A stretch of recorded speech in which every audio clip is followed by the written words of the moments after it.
Good morning student, कैसे हैं आप। उम्मीद करता हूं आप सभी अच्छे होंगे। इसी उम्मीद के साथ आज मैं आपके लिए एक न्यू वीडियो लेकर आया हूं। आज की वीडियो में हम बात करेंगे स्फेरिकल कैपेसिटर के बारे में और एक फार्मूला ड्राइव करेंगे जो स्फेरिकल कैपेसिटर में एनर्जी स्टोर होती है उसके लिए। चलिए स्टार्ट करते हैं। Spherical capacitor, spherical capacitor. तो स्फेरिकल कैपेसिटर क्या होता है? स्फेरिकल कैपेसिटर भी एक हमारा कैपेसिटर का टाइप है।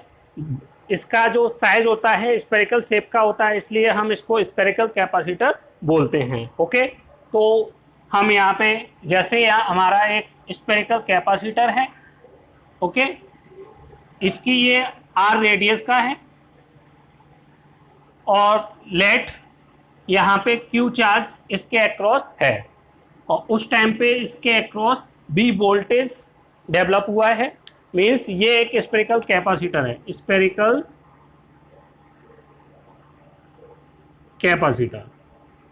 ओके, इस स्फेरिकल कैपेसिटर में इस टाइम पे क्यू चार्ज है और इस क्यू चार्ज की वजह से इसके अक्रॉस बी वोल्टेज है और ये आर रेडियस का है। तो इसके लिए जो कैपेसिटेंस का फॉर्मूला बनेगा स्फेरिकल कैपेसिटर के लिए, कैपेसिटेंस का फॉर्मूला C बराबर Q अपॉन बी हम पढ़ चुके हैं। अब आपको पता होना चाहिए स्फेरिकल कंडक्टर के लिए फॉर स्फेरिकल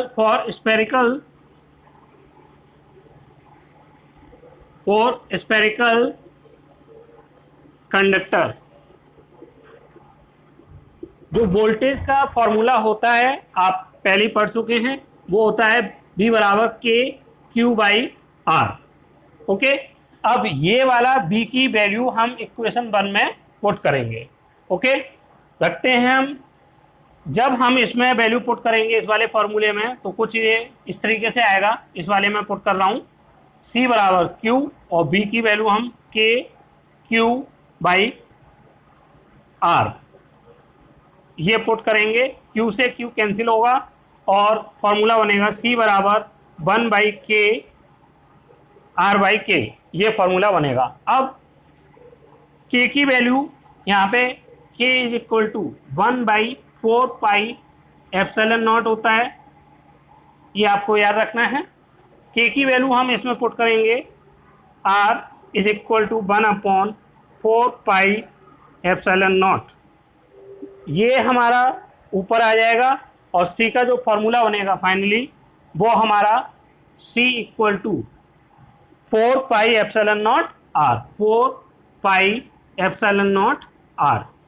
ये हमारा कैपेसिटेंस का फॉर्मूला बन गया स्फेरिकल कैपेसिटर के लिए। कैसे आया?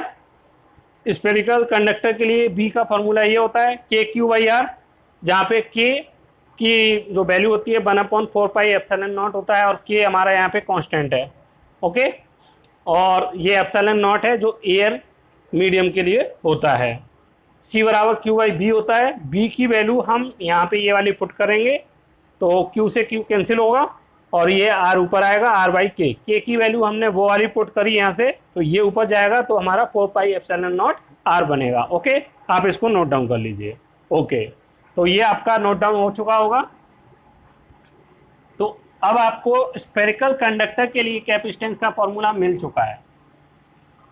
ओके, अब यहां से मैं आपको कुछ पॉइंट बताना चाहूंगा जो मैं पिछली वीडियो में भी बताया था कि जो कैपेसिटेंस है एक कैपेसिटर का Q बाई बी, ना तो ये Q पे डिपेंड करता, C can not depend, C या कैपेसिटेंस आप सीधा लिख लीजिए, capacitance can not depend upon Q and B, it depend on two factor. First, dimension of conductor and second one उसके जो डायमेंशन और दूसरा मीडियम, किस मीडियम में वो रखा हुआ है, इन दो फैक्टर पे ये डिपेंड करता है। Q और B पे ये डिपेंड नहीं करता है। ये मैं पिछला वीडियो भी बता चुका हूं। अब ये यहाँ पे ड्राइव भी हो चुका है। 4 पाई ये कांस्टेंट वैल्यू है। एप्सिलॉन नॉट ये हमारा मीडियम के लिए है, और मीडियम भी कौन सा, एयर, एयर मीडियम के लिए ये। और R ये क्या है, रेडियस ऑफ कंडक्टर, या फिर आप कैपेसिटर कहिए। तो आप देख रहे हैं यहाँ पे रेडियस का एक डायमेंशन है कैपेसिटर की, जो डिफरेंट डिफरेंट वैल्यू के कंडक्टर के लिए डिफरेंट हो सकती है। मीडियम भी हमारा एयर भी हो सकता है वो वाटर, कोई भी मीडियम हो सकता है। ओके, तो मीडियम भी चेंज हो सकता है। तो ये हमारा इन दो फैक्टर पे डिपेंड करता है कैपेसिटेंस की वैल्यू। तो यहाँ पे भी ये प्रूव हो गया है, जो मैं आपको प्रूव करके यहाँ पे दिखा दिया है। चलिए स्टार्ट करते हैं नेक्स्ट। अब हम इसमें फॉर्मूला ड्राइव करेंगे, जो एनर्जी स्टोर्ड होती है स्फेरिकल कैपेसिटर में, उसके लिए फॉर्मूला ड्राइव करना है। तो हम यहाँ पे देखिए, ये एक हमारा एक स्फेरिकल कंडक्टर है। ओके, इनिशियली क्या है, इस पे जो चार्ज है, charge Q is equal to 0, means ये अभी अनचार्ज है। ओके, कोई चार्ज नहीं है। अब स्लोली हम क्या करेंगे, इसको चार्ज करेंगे। तो उस चार्ज को हम कहीं से लेकर आएंगे और यहाँ पर इस स्फेरिकल कंडक्टर पर उसको सेटअप कराएंगे। ओके, तो उसके लिए क्या है, हम इन्फिनिटी से dq छोटा चार्ज करके हम उठाएंगे। इस पे हमें टोटल q चार्ज लेके आना है। ओके, तो dq चार्ज जब हम इस पे पुट करेंगे, इनिशियली dq चार्ज ये हमारा आ गया। ओके, ये dq चार्ज चला गया, जो कि एक पॉजिटिव नेचर का है। जब हम अगला dq यहाँ से इधर इन्फिनिटी से इस स्फेरिकल कंडक्टर पर पुट कराएंगे, तो होगा क्या, ये पॉजिटिव चार्ज पहले ही यहाँ पे dq पहुंच चुका है, ये dq ये भी पॉजिटिव नेचर का है, और ये dq जो जा रहा है, ये एक दूसरे को क्या करेंगे, रिपेल करेंगे। दोनों पॉजिटिव नेचर के हैं, इस वजह से ये रिपेल करेंगे। तो इसको यहाँ से इन्फिनिटी से स्फेरिकल कंडक्टर तक लाने में हमें क्या करना पड़ेगा, वर्क करना पड़ेगा। ओके, तो ये वर्क करना पड़ेगा। Work is done by an external agent to bring dq charge from infinity to the conductor। ये होगा यहाँ पे। ओके, अब ये जो वर्क होगा, ये वर्क हमारा stored in the form of potential energy. ये हमारा पोटेंशियल एनर्जी की फॉर्म में स्टोर्ड हो जाएगा। क्या हो रहा है, एक बार फिर से देख लीजिए।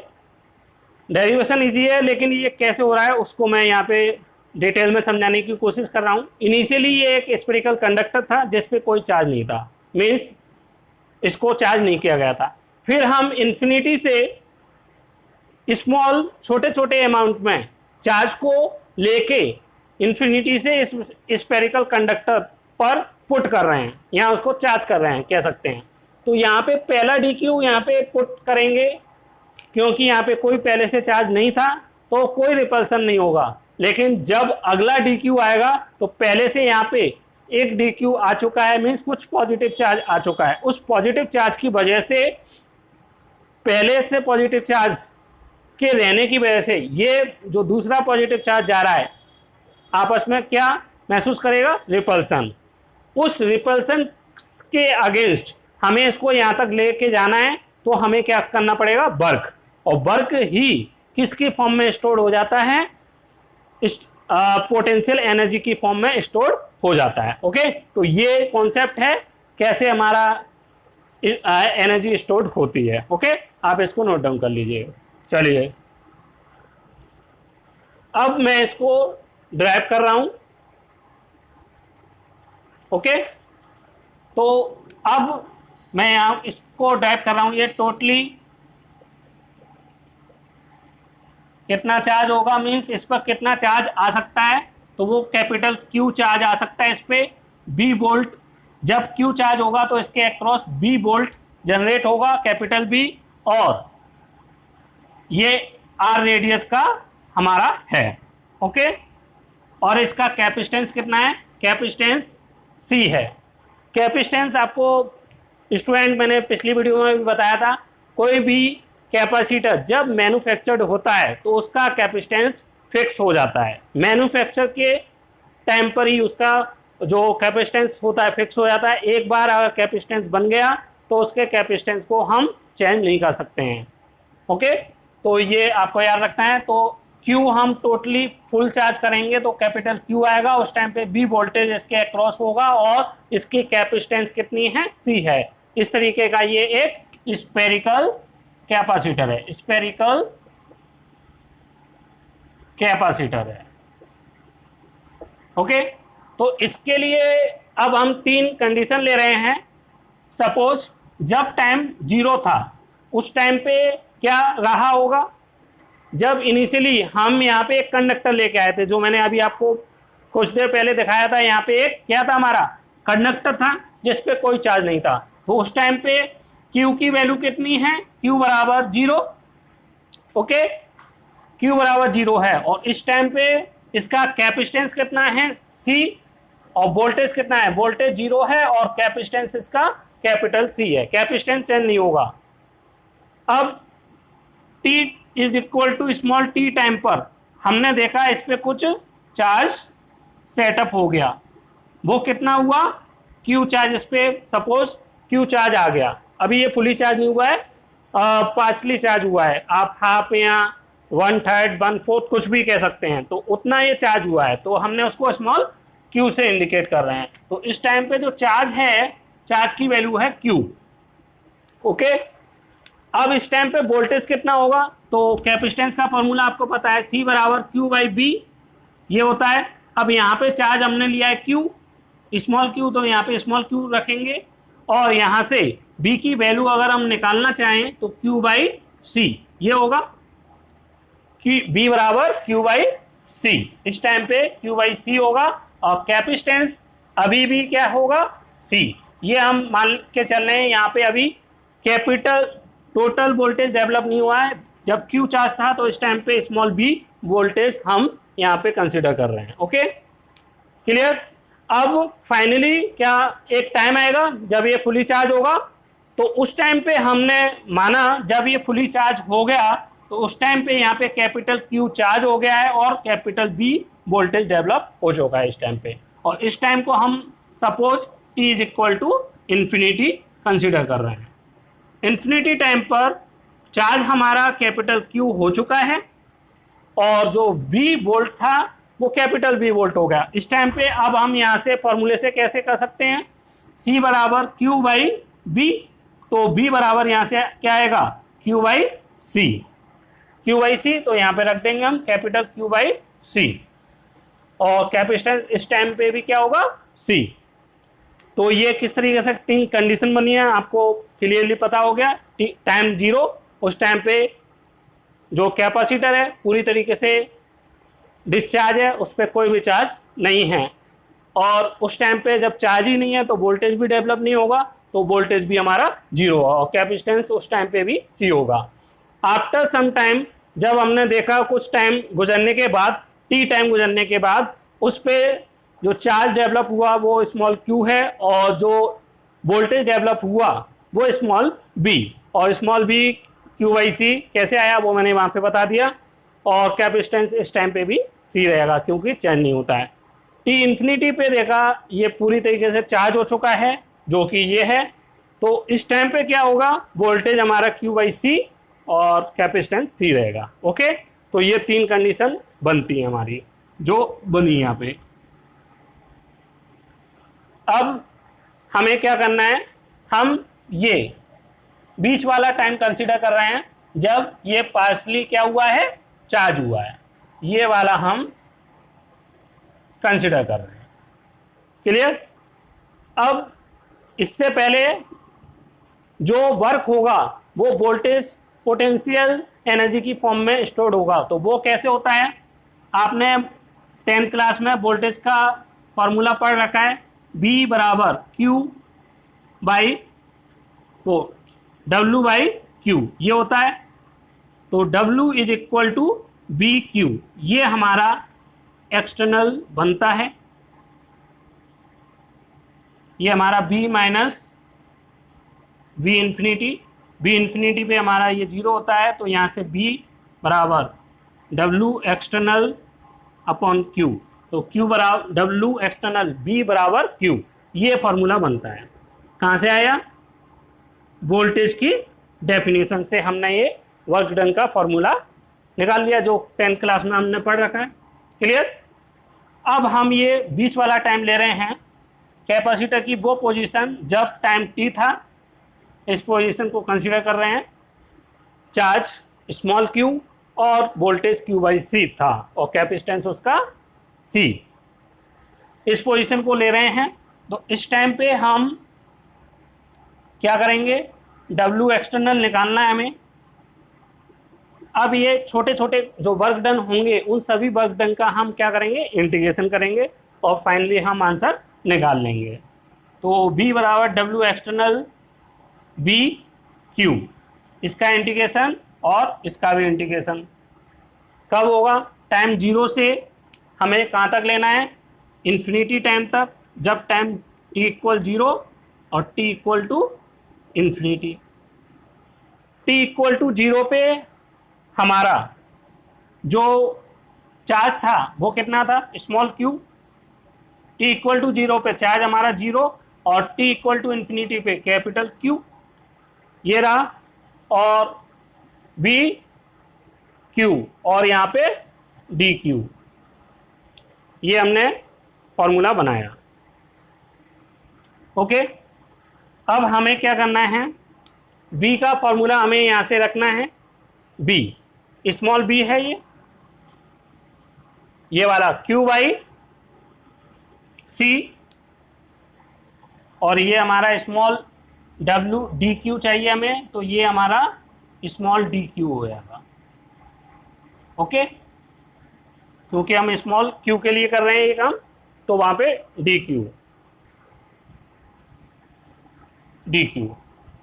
ये हमारा B बराबर Q by C integration 0 to infinity Q और DQ, 1 बाई सी हमारा बाहर निकल जाएगा, कांस्टेंट है, अंदर रहेगा 0 to in capital Q DQ। Okay, ये हो गया। और यहाँ पे W एक्सटर्नल हमारा क्या बन जाएगा, W एक्सटर्नल, और ये ही हमारा डेल्टा U बनेगा। ओके, एनर्जी स्टोर होगी वो हमारा यही बनेगा। ओके, इधर का रब कर रहा हूं मैं।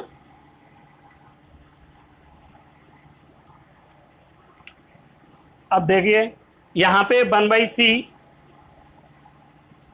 और ये हमारा डेल्टा U है, टोटल वर्क डन हमारा निकल आएगा कैपिटल W एक्सटर्नल, और उसी को डेल्टा U के रूप में हमारा स्टोर होगा। Q का इंटीग्रेशन करेंगे Q स्क्वायर बाई 2 और लिमिट होगी हमारी 0 से capital Q। Okay, 1 by C upper limit रखेंगे तो Q स्क्वायर बाई 2 माइनस 0 का स्क्वायर बाई 2, ये आएगा। यहाँ से बनेगा Q square 2c delta U, ये हमारा फॉर्मूला बन गया। अब मैं यहाँ ऊपर का रब कर रहा हूँ, तो ये हमारा फाइनली बन गया है। डेल्टा यू को हम you final minus you initial लिख सकते हैं, Q square by 2c। You initially potential energy कितनी होगी, 0, क्योंकि चार्ज ही नहीं था, 0। तो यू एफ बराबर क्यू स्क्वायर अपॉन 2c, ये हमारा बनता है। ओके, ये एनर्जी जो एनर्जी स्टोर्ड हुई पोटेंशियल एनर्जी की फॉर्म में, वो हमारा मिल गया। पोटेंशियल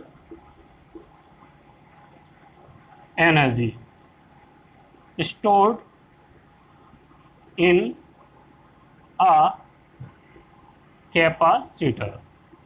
ओके, अब यहाँ पे और भी फॉर्मूले बन सकते हैं। C बराबर Q बाई बी होता है, तो C की वैल्यू हम इसमें पुट करेंगे, Q square by 2Q by B. एक Q से एक Q जाएगा कैंसिल, तो हमारा ये बनेगा 1/2QB। ये हमारा UF बना, एक फॉर्मूला हमारा ये बन गया। और बाकी का हम यहाँ पे B बराबर Q बाई सी भी रख सकते हैं, इसमें पुट करेंगे तो हमारा इसमें पुट करने पे क्या बनेगा, यहाँ पे लिख देता हूँ मैं, UF is equal to 1/2Q, और B की जगह पे हम यहाँ पे रखेंगे Q बाई सी, तो बन जाएगा 1/2Q स्क्वायर बाई 2C। ये तो यही बन गया। और हम यहाँ पे Q बराबर BC रख सकते हैं, इस वाले फॉर्मूले में Q बराबर BC रखेंगे तो ये बन जाएगा UF बराबर हाफ CV स्क्वायर। ओके, ये आपके फॉर्मूले हुए 3। अब हम इसको स्फेरिकल कैपेसिटर के लिए US निकालेंगे। स्फेरिकल कैपेसिटर के लिए तो Q स्क्वायर और इसमें 2, और C के लिए हमारी वैल्यू क्या निकली थी, C बराबर 4πε0 R। ये हमारा स्फेरिकल कैपेसिटर का फॉर्मूला था, वो हम यहाँ पे पुट करेंगे 4πε0 R। तो फॉर्मूला बन जाएगा Q स्क्वायर 8πε0 R US। ऐसे मैं यहाँ स्फेरिकल कैपेसिटर को डिनोट कर रहा हूँ। बाकी का हम इस वाले में भी रख सकते हैं, UF बराबर हाफ CV स्क्वायर, यहाँ पे पुट कर दूँ मैं 1/2, और कैपेसिटेंस का ये हम रख सकते हैं 4πε0 R इंटू बी स्क्वायर। ये हमारा 2 से 2 कैंसिल, तो बनेगा 2πε0 R B स्क्वायर। तो ये हमारा US हो गया। तो इस तरीके से हम डिफरेंट फॉर्मूले ये हमारे कई बनते हैं। जो भी हमें वैल्यू न्यूमेरिकल में गिवन होगी उसके अकॉर्डिंग हम इनमें से फॉर्मूला यूज़ करेंगे। तो ये हमारा डेरिवेशन हो गया, वो पोटेंशियल एनर्जी जो स्टोर्ड होती है हमारी एक स्फेरिकल कैपेसिटर में उसके लिए, और एनर्जी स्टोर्ड होती है कैपेसिटर में उसके लिए भी हो गया है। और साथ में मैंने आपको ये भी बता दिया स्फेरिकल कैपेसिटर क्या होता है, और उसके कैपेसिटेंस का फॉर्मूला बता दिया है। ये सभी मैंने इसमें डिस्कस कर लिया है। अगली वीडियो में मैं आपको पैरेलल प्लेट कैपेसिटर के बारे में बताऊंगा। अगर आपको वीडियो अच्छी लगी हो तो वीडियो को लाइक करें, शेयर करें और कमेंट करें। Thank you very much.